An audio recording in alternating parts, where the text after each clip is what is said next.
then there's another estimate that is only $4,000 in damages. Can you explain that? Yes, I did 2 estimates. First one was done by the Geico representative. The lady showed up, did a few pictures, and pretty much they're not fixing the truck, so they don't really need to inspect it. Okay. So, but I'm myself a mechanic, so when I started to estimating how much it would fix, it came up to a lot more than that.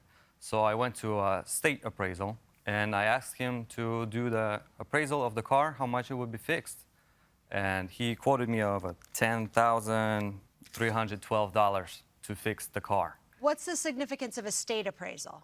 Is it a different company? No, it's just independent person that does Okay. appraisals for any, if you have any questions with your own insurance, because they always try to lowball you because that comes out of their pocket. But it's not affiliated with the state, that's just his name. Yeah, it's a company that does appraisals. Got it, okay. Yes. So, have you modified how much you're seeking? No, I'm not trying to rip her off or anything. I would be gladly to get at least what Geico estimated me, because I will do all the repairs myself. I see that there's in second estimate, there's labor time, all that. I'm not trying to recoup any money for labor or anything. I'm just trying to fix my truck so I could get to work and back and get some tools and stuff. And, Okay, are you a mechanic by trade? Yes. Oh, yes, okay. So you probably could have just estimated your own damages. Yes, but that But would you not didn't work want in the to. court. It wouldn't have been as good for us if Yes. you estimated them. Yeah. Okay. So do you plan to do them yourself? Yes, I'm already actually started to fixing the truck. It's in the process. Ms. Stepp, I just want to look. Did your car have any pre-existing damage at the time of the accident? No. So what I can't understand in terms of the place of collision, and this is Defendant's Exhibit A, it looks like this part in the front of your car is quite literally where his white car collided with your car. Do you see that right there? I do, but it pushed the bumper to the side. If you look at the bumper is pushed to the side. Right, but that could happen from a head-on collision on the side of the car, couldn't it?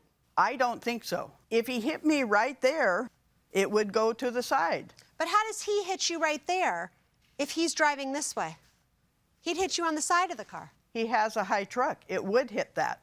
I think when you look at the damages from your vehicle versus his vehicle, the only reasonable conclusion is that you were the one that collided with him.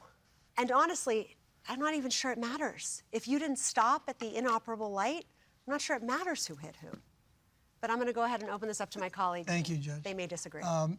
Ms. Stepp, you say you were driving along at the speed limit of approximately 30 miles per hour. Yes.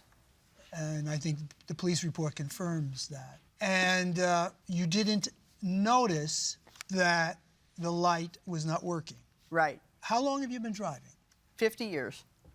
Well, wouldn't it be fair to say that as you approach an intersection where there is a mechanical light, that as you're driving and looking out the front window, that you would also have in your line of vision the light itself to know whether or not it was red or green before you entered the intersection? Of course. And you didn't see either red or green, did you?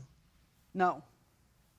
Nevertheless, you didn't hit the brakes? When I realized what it was, I was already here. I would have been in the intersection. But suppose the light were red. I would have stopped. With the way you can return. But you claimed you didn't notice. So the impression that we get is it didn't matter whether it was red or green. You were going through that intersection. I have nothing further, Judge. Yeah. All right, thank you. We're going to excuse you both. While we deliberate in this matter, thank you both very much. We have a verdict. It's unanimous.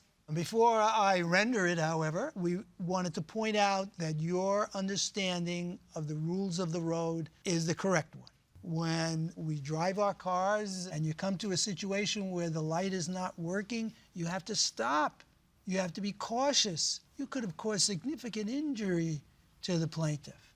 Now, you didn't do it deliberately, we understand that. But nevertheless, we are held to certain responsibilities and duties and obligations to the other people on the road. I'm sure this will never happen again. And to put a fine point on it never happening again, we find that you're liable to the plaintiff, and you're liable for the amount of damages that he's asked for, which is $4,477. And that is the verdict of the court. Thank you both.